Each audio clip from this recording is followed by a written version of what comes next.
Okay mga lods, welcome back na po sa itong YouTube channel. Huwag na napunta diri sa dagat. Back to pamana na punta. So tara, ilis na may mga lods. Ilis na.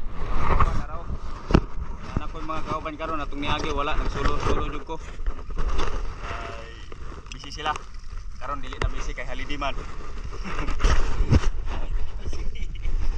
Holiday walay mga trabaho. O ako kauban isa para ko naglutaw-lutaw kay ara na siya sa Tagaliog mamana.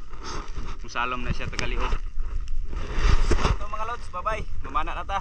At dito mga lods, nagsagawa naman ako ng panibagong pagsisi dito kasi doon sa mababa wala talaga yung isda nakita, kaya pumunta ako dito sa medyo malalim. Kanina pa ako pasisi dito sa mababaw mga lods pero wala talagang isda, kaya lumipat ako dito sa medyo malalim. Kaya pag drop ko dito mga lods, may nakita akong surahan, kaya inintay kong lumalapit. Paglapit na, kaya saka natin tirahin.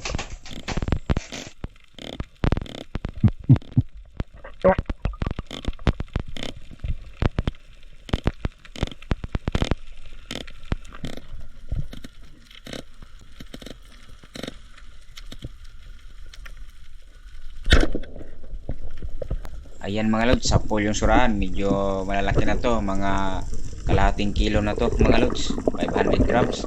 Medyo nahirapan ako dito kasi malalim na.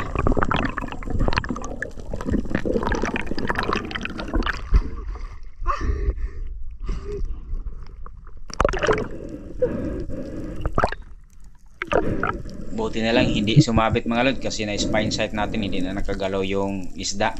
Kaya ito, masecure natin to mga lods. Libre na namang pang sinugba ni, pang ihaw.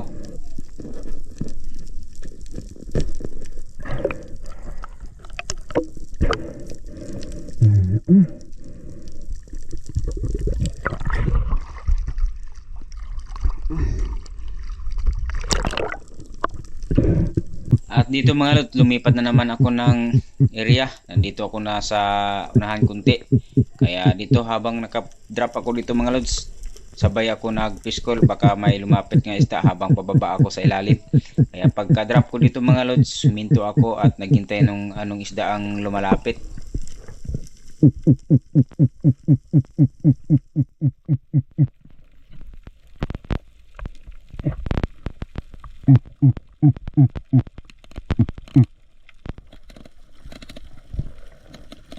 At dito mga lods, habang nakadrop ako, patuloy pa rin ako nag-fish-call sa isda kung lumalapit ba. Kung nandyan lang sila, lalapit talaga yun. Kasi wala man talaga yung isda dyan, kaya walang lalapit. Akala ko mga lods, pagtingin ko sa kaliwa, malaki na yung isda ang baba sa ilalim. Pero kasama ko pala pagtingin ko.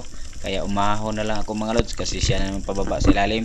Pero pagtingin ko mga lods, hindi siya nakaabot sa ilalim. Umaangat din. Kaya kinapo siguro sa hininga. Kaya sabay kaming paangat.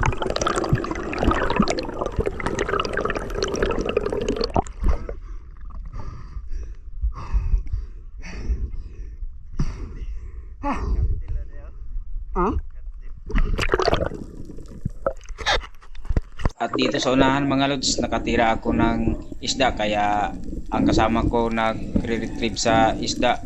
Kaya subukan ko kung maabot ba niya yung lalim nito mga lods.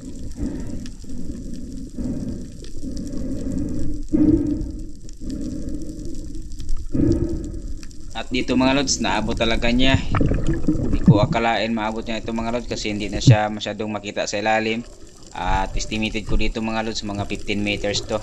Medyo malalim na to para sa amin kasi baguhan lang kami na mamana.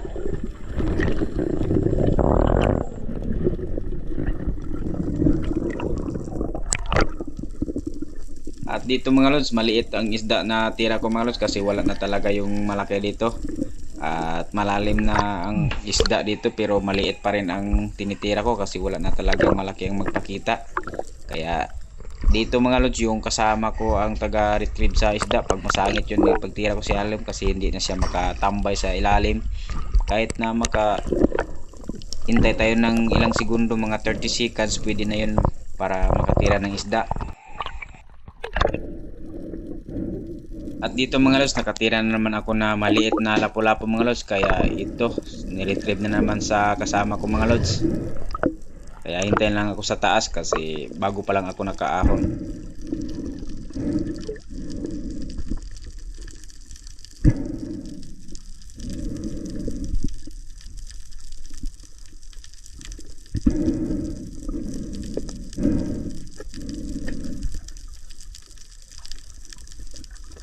At ayan na mga lods, paangat na siya.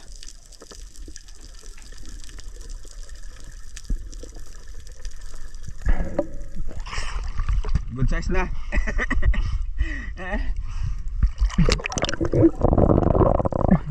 Tinira ko na lang mga lods, kahit maliit to, pwede na to pang sabaw mga lods. At pagdating doon sa unahan mga lods, nagsagawa naman ako ng panibagong pagsisid. At dito mga lods, padahan-dahan ako pababa sa ilalim. At pagdating ko sa ilalim mga lods, habang naghihintay ako ng isda at nagpiskol ako para may lumapit.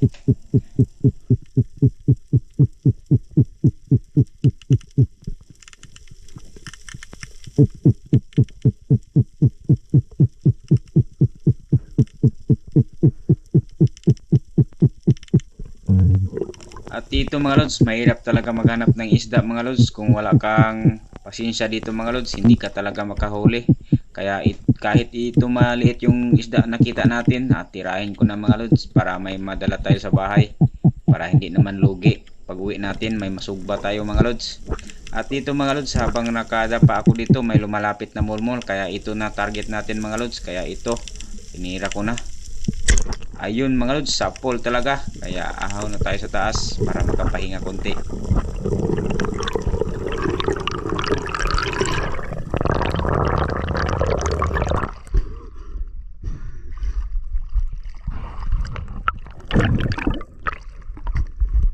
Ha? Dili. Mulmul.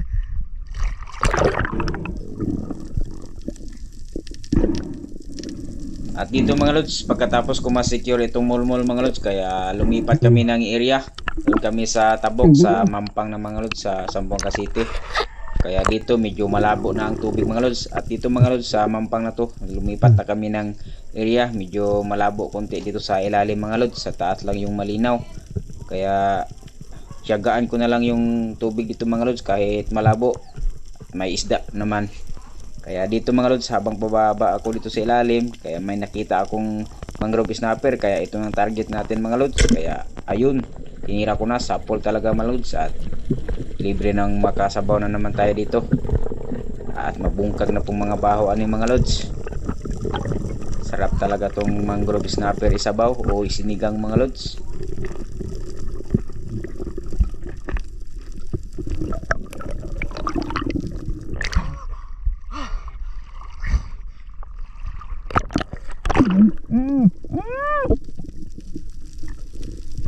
Akala ko mga lods makawala pa yung mangrove snapper. At dito mga lods, ako lang isa ang nagsisid dito kasi yung mga kasama ko hindi na sumisisid kasi kapoy na daw sila o pagod na kasi hapon na to mga lods. Mga alas 4 na sa hapon to. Tapos nagsisid kami kanina simula pa mga alas 8 ng umaga. At ngayon hanggang alas 4 na. At pauwi naman kami mga lods, nagdumaan lang kami dito baka may mahuli pa. At hindi kami nagkamali, may nahuli din ako.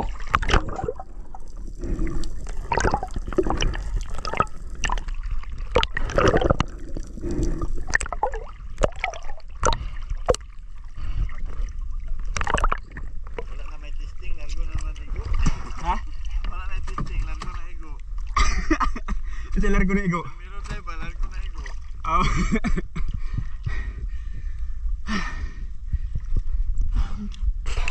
At dito mga lods, pag katapos ma-secure yung mangrove snapper mga lods at nagsagawa na naman ako ng panibagong pagsisid dito pa din sa area kung saan ko nakahuli ng mangrove snapper mga lods. Kaya dito pagbaba ko dito may nakita na akong mangrove snapper isa, kaya lang lumayo man. Kaya ito hintay ako saglit at may nagpakita na malaki anong tawag nito, rabbit fish or samaral mga lods. Kaya ito ang target natin mga lods kasi yung mangrove snapper lumayo na. Kaya dito mga lods, tinira ko na. Ayun, sapol mga lods, yung rabbit fish or ano bang tawag nito sa English, dito sa amin, Samara to tawag, Zamboanga City or Kitong.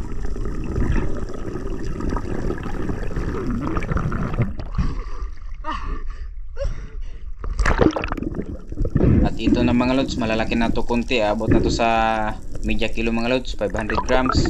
At ito na yung last isda natin mga lods, at mag-uwi na kami. Kaya sana mga lods nag-enjoy kayo sa aming mga video, at paki-comment na at paki-subscribe mga lods. At dito mga lods, pauwi na kami kasi kapoy na ko or pagod na mga lods. Hindi pa lang Kasi kayo ako na lang isa ang nagsisi dito banda. Sulong mo kayo, layo kayo kung abitan ini kabot sila long. Oh, tinaw na. Okay mga lods, na namin balay, nabot namin. Oh. Kaming kilo naman ang hit naman eh. Oh, tulo kubok. Oh, di ba? Aldo na pud naman eh, mga 10 kilo no. Untop. Untop, gikilo na din mo na. Wala pa. Sige ikaw. Ha? Ikaw. Kana, wala na kabot sa kilo. Wala kabot. Ya kaping kilo. Ako untop. Ima wala kabot ha. Ako daog siya. Di ba? Oh, di ba wala kabot sa kilo. Makita choice iya gyud mo siya. Ay, sorry. Sorry lang. Oh, di. Sa maral daggo sa maral oh. Oh, parehas sa kadagko sa maral.